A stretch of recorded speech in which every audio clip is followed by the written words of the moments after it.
Hello everyone, welcome to another new blog. তো আজকে হচ্ছে শিব পুজো। আজকে 25শে ফেব্রুয়ারি, তো সরি জানুয়ারি বলতে যাচ্ছিলাম। তো 25শে ফেব্রুয়ারি, আর আজকে আমরা বাড়িতে ছোট করে ঘরোয়াভাবে শিব পুজো করবো, যেটা আমরা প্রতি বছরই করে থাকি। বাইরে কোনো মন্দিরে যাই না।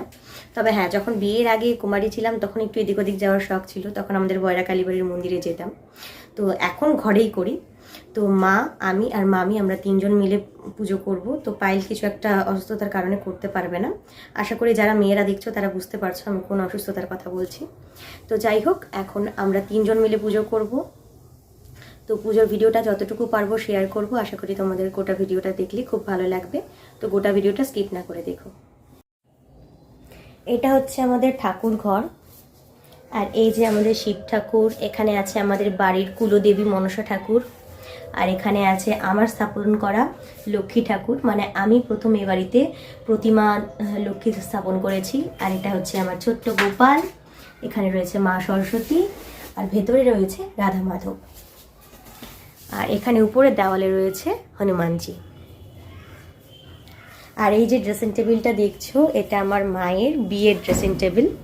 তো এটা আগে গ্রামের বাড়িতে ছিল, তো সেখান থেকে আমরা যখন সমস্ত জিনিসপত্র নিয়ে আসি তখন এটাও নিয়ে আসা হয়েছে।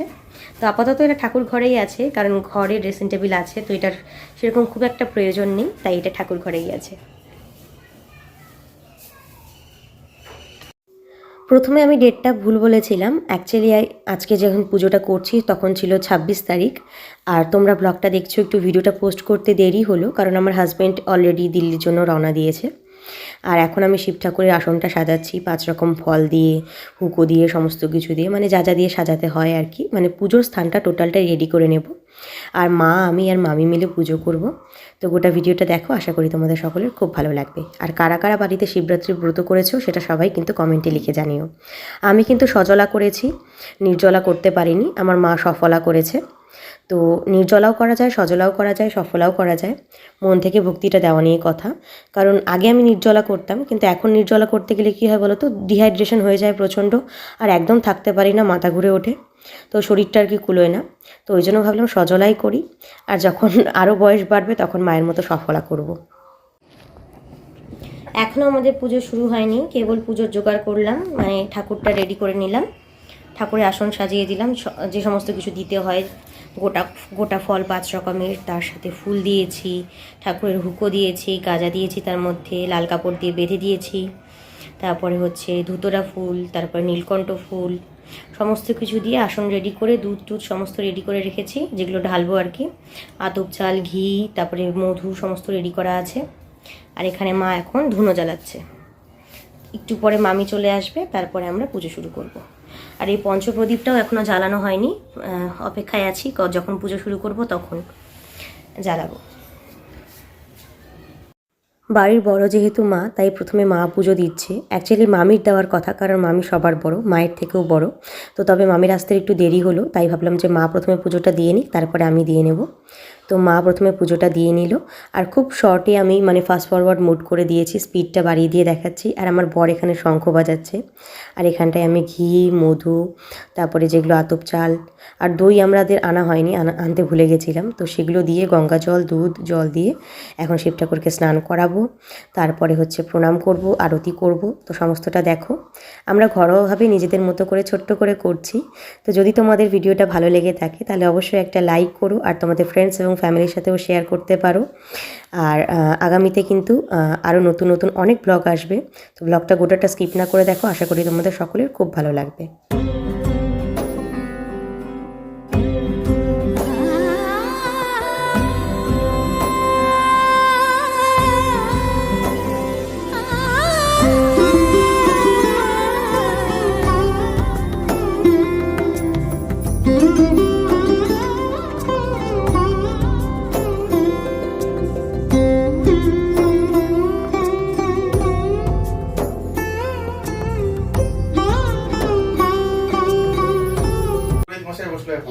সত্যি আমাদের পুরোহিত মশাই বসলো।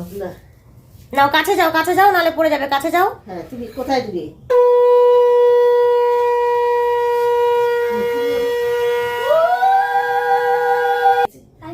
নমো দাও, নমো দাও, নমো, হ্যাঁ নমো দাও।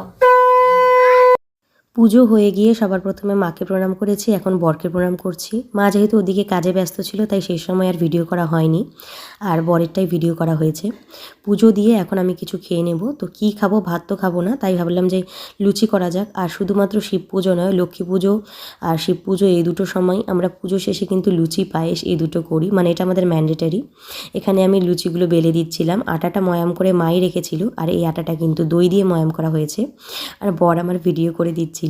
এদিকেও ক্যামেরায় আসতে চায় না বেশি, কিন্তু ভিডিও করে দেয়। আর এখানে আমি ওকে দেখাচ্ছিলাম, দেখো কি সুন্দর গোল গোল লুচি হচ্ছে, কারণ ও আমাকে সবসময় আমাদের পায়েস হাঁড়িতে দেখতে পাচ্ছ, পায়েস বানানো হয়ে গেছে। আর এখানটায় চলো, আমাকেও যাতে আসে সেভাবে না। এই যে লুচি, এগুলো আমি সমস্ত কিছু বেলে দিয়েছি, এগুলো আটা। আর এখানে কড়াতে তেল গরম হচ্ছে, মা এখন গরম গরম লুচি ভাজবে। আর তারপরে দেখাও তো মাটা, এখানে কিছু আটার আছে, কারণ কিছু বেলেছি কিছু বেলা হয়নি, আমাকে দেখা যাচ্ছে তো। আর এখানে আছে ময়দার, কারণ আমার হাজব্যান্ড বিয়ার এরা ময়দা খেতে বেশি ভালোবাসে, তো ময়দারও কিছু লুচি হবে, আটারও কিছু বেলা হয়ে গেছে যেগুলো ভাজা হচ্ছে। আটার খাবো মা আর আমি, ময়দার খাবে আমার হাজব্যান্ড। তো হ্যাঁ, আর এগুলো সব কিন্তু দই দিয়ে মাখা হয়েছে, দই দিয়ে ময়াম করা হয়েছে। তো জলের বদলে দই ইউজ করেছি আমরা। তো ভাজা হবে, তারপরে তোমাদেরকে দেখাবো এগুলো যখন গরম গরম সার্ভ করবো। আর এখানে মা গরম গরম লুচি ভাজছে, আর দেখো লুচিগুলো কত ফুলকো ফুলকো হয়েছে, মানে দেখেই মনে হচ্ছে মুখে পুড়ে নি। তো খুব সুন্দর গরম গরম লুচিগুলো ফুলকো ফুলকো হয়েছিল সব কটাই। আর এখানে ভিয়ান আর আমি খেতে বসে গেছি। তো এখানে আমার প্লেটে আমি পায়েস আর লুচি নিয়ে নিয়েছি। তো ভিয়ানও খাচ্ছে, আমিও খাচ্ছি। তো চলো মা ছেলে মিলে দুজন মিলে খেয়ে নিই।